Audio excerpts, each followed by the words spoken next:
مادامی که اونها میگویند که ما مسلمان هستیم، شهادتین رو میگن، به طرف قبله نماز میخوانند و وحدانیت الله سبحانه و تعالی شهادت میدن، دلیلی نداره که ما آنها رو بگیم که نه اینا مسلمان نیستن.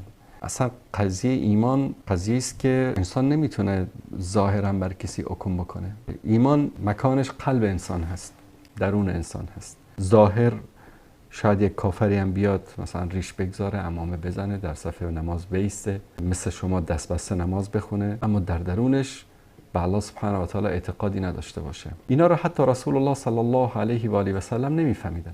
در قرآن کریم به پیامبر صلی الله علیه و سلم در یک آیه خطاب میشه که در سوره توبه است: و من حولکم من الاعراب منافقون. در اطراف شما از عرب‌های بیابانگرد منافقین هستند. و من اهل المدینه مردوا علی النفاق. و از اهل مدینه هم تعدادی هستند که راه و روش منافقین را گرفتن.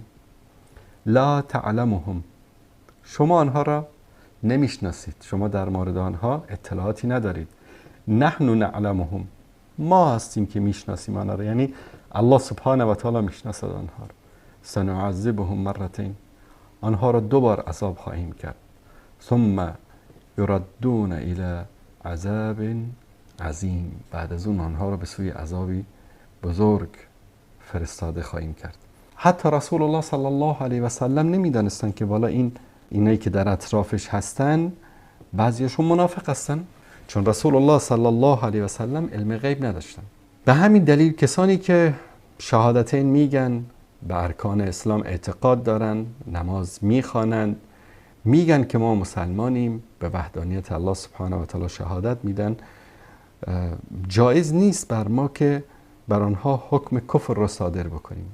حالا به خاطر اختلاف فکری یا نظری یا شاید هم سلیقه‌ای که با آنها داریم، و این مسئله خیلی خطرناک است. یعنی شروع تکفیر جوامع اسلامی از همینجا شروع میشه. الان مثلا محمد انصاری من اختلاف دارم تو این مسئله، این مشرک است، این کافر است، خیلی راحت تکفیر میکنن.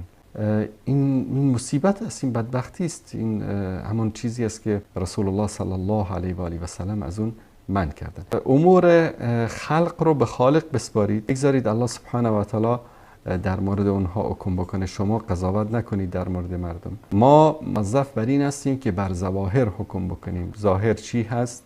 آنچه که ما میبینیم و آنچه که اونها شهادت میدن بر آن را قبول میکنیم.